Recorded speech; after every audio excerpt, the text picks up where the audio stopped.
बिस्मिल्लाहिर्रहमानिर्रहीम। अस्सलाम वालेकुम। कैसे हैं आप सब? उम्मीद करती हूँ आप सब बिल्कुल ठीक होंगे। आज की वीडियो क्लास 8 की जनरल साइंस की बुक पर है।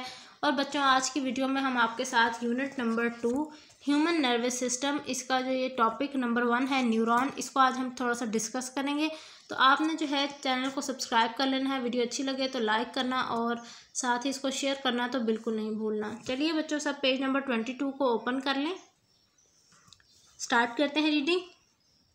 Various organs of human body play their role as and when required. वो कह रहे हैं हमारे जिस्म के मुख्तलिफ ऑर्गन, मुख्तलिफ हिस्से यानी मुख्तलिफ काम कर रहे हैं और जब जब उनकी ज़रूरत है वो काम परफॉर्म करते हैं। These organ perform their duties in a precise way in harmony with each other. वो कह रहे हैं कि ये तमाम ऑर्गन एक दूसरे के साथ मिलकर बहुत बेहतरीन तरीके से काम करते हैं, यानी इनके काम में कभी ऐसा नहीं हुआ कि रुकावट आई हो। फॉर एग्जाम्पल, जैसे कि human heart rate and breathing is increases during exercise to meet energy requirement of the muscles.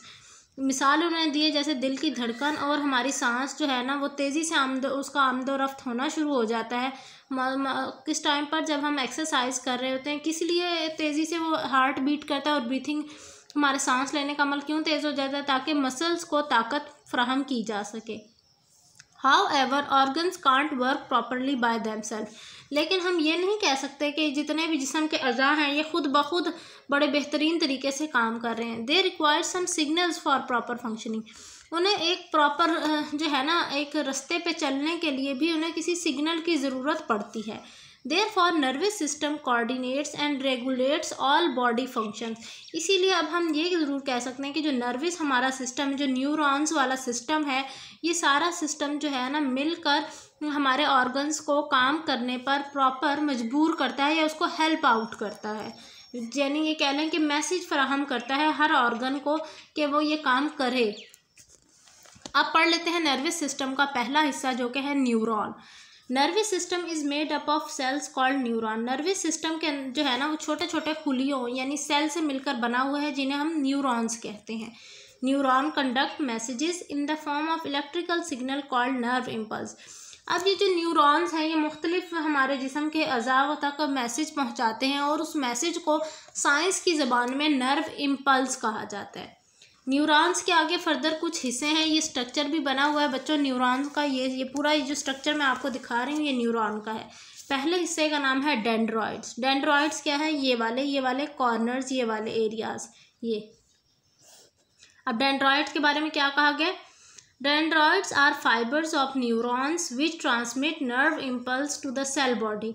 अब डेंड्रॉइड्स का काम क्या है? वो न्यूरॉन्स का वो वाला हिस्सा है जो कि पैगाम पहुंचाते हैं इस सेल बॉडी तक। इस पूरे हिस्से को ना सेल बॉडी कहा जाता है। ये इतने हिस्से को, यहाँ तक का जो ऊपर वाला हिस्सा है, इस तक पैगाम पहुंचाने का काम डेंड्रॉइड्स का है। फिर आता है cell body. Cell body is the thick part of neuron which has nucleus and most of the cytoplasm. अब सेल बॉडी के बारे में वो क्या कह रहे हैं? ये वो मोटा सा हिस्सा है, थिक सा हिस्सा है जिसमें न्यूरॉन के इसमें क्या क्या मौजूद है? इसके अंदर जो है न्यूक्लियस मौजूद है और साइटोप्लाज्म, यानी ये जो बाहर की आपको ये लेयर येलो सी नज़र आ रही है ना, इसे साइटोप्लाज्म कहेंगे। ये दो हिस्से सेल बॉडी के अंदर शामिल हैं। लास्ट पार्ट है axon. Axon is the neuron fibre which transmit nerve impulse away from the cell body. वो कह रहे हैं ये जो एक्सॉन्स हैं, एक्सॉन्स ये वाले हिस्से को कहते हैं। ये एक्सॉन क्या करते हैं कि सेल बॉडी से मैसेज लेते हैं और मैसेज पहुंचाते हैं एक्सॉन टर्मिनल तक, ताकि एक्सॉन टर्मिनल आगे पूरी बॉडी तक या जिस पार्ट तक मैसेज पहुंचाना है वो आसानी से पहुंचा सकें। ठीक है बच्चों, अब न्यूरॉन के आगे ना कुछ इकसाम हैं जिनमें आ जाती है सेंसरी न्यूरॉन, मोटर न्यूरॉन और इंटर न्यूरॉन। ये सारी न्यूरॉन की किस्में हैं। सेंसरी न्यूरॉन क्या करते हैं? पैगाम पहुंचाते हैं रिसेप्टर से सेंट्रल नर्वस सिस्टम की तरफ। रिसेप्टर से सेंट्रल नर्वस सिस्टम तक पैगाम पहुंचाना सेंसरी न्यूरॉन का काम है। फिर मोटर न्यूरॉन वहाँ से आ जाते हैं। मोटर न्यूरॉन क्या करते हैं? सेंट्रल नर्वस सिस्टम से आगे जो मैसेज है वो इफेक्टर तक पहुँचाते हैं। और उसके बाद इंटर न्यूरॉन का काम क्या होता है? बेसिकली ये मौजूद होते हैं सेंट्रल नर्वस सिस्टम के अंदर और ये सेंसरी न्यूरॉन और मोटर न्यूरॉन के दरमियान में जो पैगाम रसानी का सिलसिला है ना वो इंटर न्यूरॉन संभाल कर बैठे हुए होते हैं। ये थी बच्चों मेरी आज की वीडियो। इंशाल्लाह मुलाकात होगी आपसे नेक्स्ट वीडियो में। अपना बहुत सारा ख्याल रखिएगा, मुझे दुआओं में याद रखिए। अल्लाह हाफिज़।